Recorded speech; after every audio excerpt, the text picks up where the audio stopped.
शिव ही सत्य हैं, शिव अनंत हैं, शिव अनादि हैं, शिव भगवंत हैं, शिव ओमकार हैं, शिव ब्रह्म हैं, शिव शक्ति हैं, शिव भक्ति हैं। जय भोलेनाथ। भगवान शिव और माता पार्वती की कृपा सदा सर्वदा आप पर बनी रहे। आज है 30 जून सोमवार का दिन। आज के इस वीडियो में हम पाठ करेंगे सोमवार व्रत कथा का। साथ ही आज आषाढ़ गुप्त नवरात्रि का 5वां दिवस है। 5वें दिवस पर सुनी जाने वाली स्कंद माता की कथा हमारे इस चैनल पर अपलोड हो चुकी है। अगर आप उस कथा को सुनना चाहें तो आप सुन सकते हैं। उसकी लिंक मैं आपको डिस्क्रिप्शन बॉक्स में दे दूंगी। तो चलिए अब पाठ करें सोमवार व्रत कथा का। कथा के अनुसार एक नगर में एक साहूकार रहता था। उसके घर में धन धान्य की कोई कमी नहीं थी, लेकिन उसके कोई संतान न थी, इसीलिए वह बड़ा ही दुखी रहता था। पुत्र प्राप्ति के लिए वह हर सोमवार व्रत रखता और पूरी श्रद्धा के साथ भगवान शिव के मंदिर में जाकर भगवान शिव और माता पार्वती की पूजा किया करता था। एक दिन उसकी भक्ति से प्रसन्न होकर माँ पार्वती ने भगवान शिव से उस साहूकार की मनोकामना पूरी करने का आग्रह किया।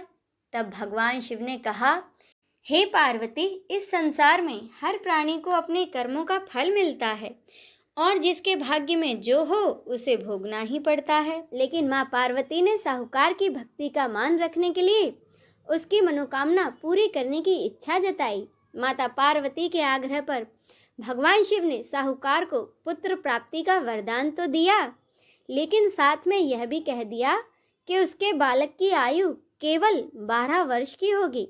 माता पार्वती और भगवान शिव की बातचीत को साहूकार सुन रहा था, इसीलिए उसे ना तो इस बात की खुशी थी और ना ही दुख।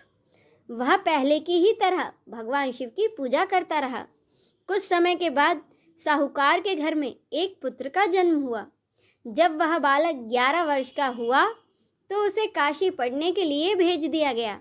साहूकार ने पुत्र के मामा को बुलाकर उसे बहुत सारा धन दिया और कहा कि तुम इस बालक को काशी विद्या प्राप्ति के लिए ले जाओ और मार्ग में यज्ञ कराते हुए जाना। जहाँ भी यज्ञ कराओ वहाँ ब्राह्मणों को भोजन कराते व दान दक्षिणा देते हुए जाना।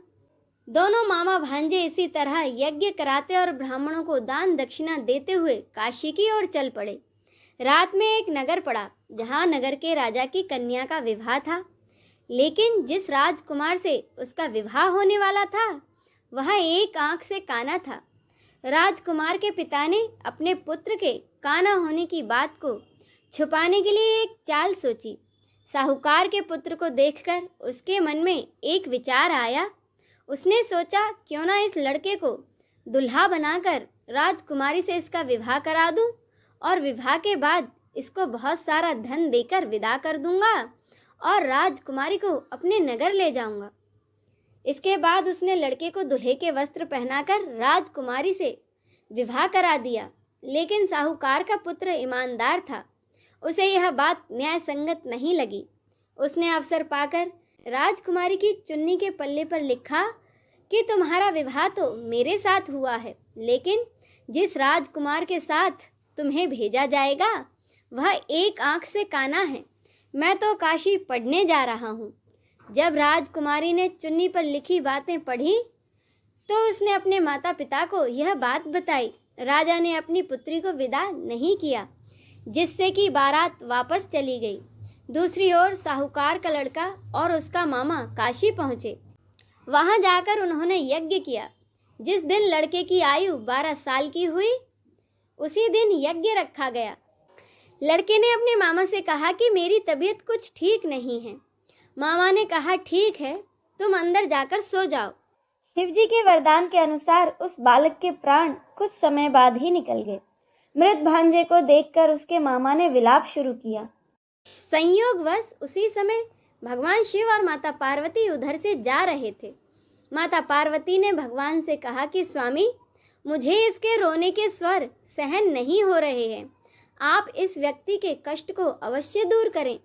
जब भगवान शिव बालक के पास गए तो वह बोले, यह तो उसी साहूकार का बेटा है जिसे मैंने 12 साल की आयु का वरदान दिया था। अब इसकी आयु पूरी हो चुकी है, लेकिन मात्र भाव से विभोर माता पार्वती ने कहा कि हे महादेव, आप इस बालक को और आयु देने की कृपा करें, अन्यथा इसके वियोग में इसके माता पिता भी तड़प तड़प कर ही मर जाएंगे। माता पार्वती के आग्रह पर भगवान शिव ने उस लड़के को जीवित होने का वरदान दिया। शिव जी की कृपा से लड़का उसी क्षण जीवित हो गया। शिक्षा समाप्त करके लड़का अपने मामा के साथ अपने नगर की ओर चल दिया। दोनों चलते हुए उसी नगर में जा पहुँचे जहाँ उसका विवाह हुआ था। उस नगर में भी उन्होंने यज्ञ का आयोजन किया। वहाँ उस लड़के के ससुर ने उसे पहचान लिया और उन्हें अपने महल में ले जाकर उनकी खूब खातिरदारी की और अपनी बेटी को बहुत सारा धन देकर विदा कर दिया। इधर साहूकार और उसकी पत्नी भूखे प्यासे रहकर बेटे की प्रतीक्षा कर रहे थे और उन्होंने यह प्रण रखा था कि यदि उन्हें अपने पुत्र के मृत्यु का समाचार मिला तो वह भी अपने प्राण त्याग देंगे। परंतु अपने बेटे के जीवित होने का समाचार पाकर वे बेहद प्रसन्न हुए। उसी रात भगवान शिव ने व्यापारी के सपने में आकर कहा, हे श्रेष्ठी, मैंने तेरे सोमवार के व्रत करने और व्रत कथा सुनने से प्रसन्न होकर तेरे पुत्र को लंबी आयु का वरदान दिया है। इसी प्रकार जो कोई सोमवार का व्रत करता है या कथा पढ़ता और सुनता है, उसके सभी दुख दूर होते हैं और सभी मनोकामनाएं पूरी होती हैं। इसी के साथ सोमवार व्रत कथा संपूर्ण होती है। बोलिए देवादिदेव महादेव शिव शंकर की जय, माता पार्वती की जय। हर हर महादेव।